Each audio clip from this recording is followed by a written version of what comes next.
Hi மாணவர்களே, நாம் இன்று எண்தொடரின் தொடர்ச்சியாக இந்த வீடியோ அமைந்துள்ளது. இன்று நாம் பார்க்க போவது தசம எண் ஒன்றை எண்மை எண்ணாக மாற்றீடு செய்வது எவ்வாறு. எண்மை எண் என்பது பற்றி நாம் முதல் வீடியோவில் கற்றுள்ளோம். அதன் அடிப்படையில் எண்மை எண் என்பது அடி 8 கொண்ட எண்களை குறிக்கின்றது.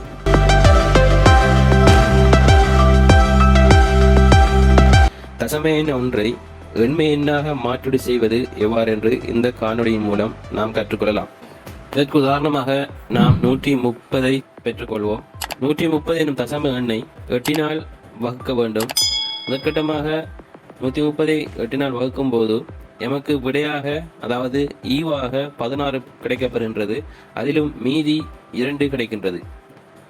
மீண்டும் அந்த 16 8 வகுக்க வேண்டும். 16 8 2 தடவை காணப்படுகின்றது, மீதி இல்லை. ஆகவே 0 விட வேண்டும். மீண்டும் 2 8 வகுக்க வேண்டும். 8 2 இல்லை. ஆகவே 0 விட்டு மீதியாக காணப்படும் 2 விட வேண்டும். தற்போது எமக்கு கிடைக்கப்பெறும் விடையை கீழிருந்து மேலாக எழுதிக் கொள்வோம். எழுதும்போது 130 எனும் தசம எண்ணுக்கு கிடைக்கப்பெறும் எண்மை எண்ணாக 202 காணப்படுகின்றது. ஆனாலும் இதற்கு அடி கட்டாயம் விடப்பட வேண்டும். அடியானது வினவப்பட்ட கேள்விக்கு எம்மால் கொடுக்கப்படும் விடை சரியாக அமையும். ஆகவே 130 எனும் தசம எண்ணுக்கு எண்மை எண்ணாக 202 விடை கிடைக்கப்படுகின்றது. இதே போன்று இன்னும் ஒரு உதாரணம் பார்ப்போம். இதற்காக நாம் 1234 எனும் தசம எண்ணை பெற்றுக்கொள்வோம். இதனையும் ஆரம்பத்தில் செய்தது போன்று 8 வகுக்க வேண்டும். 1234 என்பதை 8 வகுக்கும் போது எமக்கு விடையாக 154 கிடைக்கப்பெறுகின்றது. ஆனாலும் அதில் மீதியாக 2 கிடைக்கின்றது. அடுத்ததாக 154 என்பதை மீண்டும் 8 வகுக்க வேண்டும். வகுக்கும் போது எமக்கு கிடைக்கும் விடையாக 19 கிடைக்கின்றது. மீதியாக 2 காணப்படுகின்றது.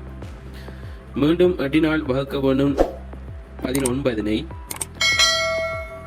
வகுக்கும்போது எமக்கு விடையாக ஈவாக 2 கிடைக்கின்றது. மீதி 3 காணப்படுகின்றது. மீண்டும் அந்த 2 8 வகுக்க வேண்டும். வகுக்கும்போது 2 8 இல்லை. ஆகவே 0 விட்டு மீதியாக 2 குறித்துக் கொள்வோம். தற்போது நாம் விடைகளை கீழிருந்து மேலாக எழுதிக் கொள்வோம்.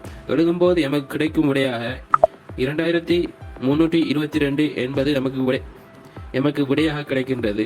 ஆகவே 1234 எனும் தசம எண்ணை எண்மை எண்ணாக மாற்றும் போது எமக்கு 2322 கிடைக்கப்பெறுகின்றது. ஆகவே இதற்கும் அடியை இட்டுக் கொள்வோம். இவ்வாறு மாணவர்களே, தொடர்ச்சியாக எமது வீடியோக்கள் எண்முறைமை தொடர்பாக தொடர்ந்து பதிவேற்றி கொண்டு வருகின்றோம்.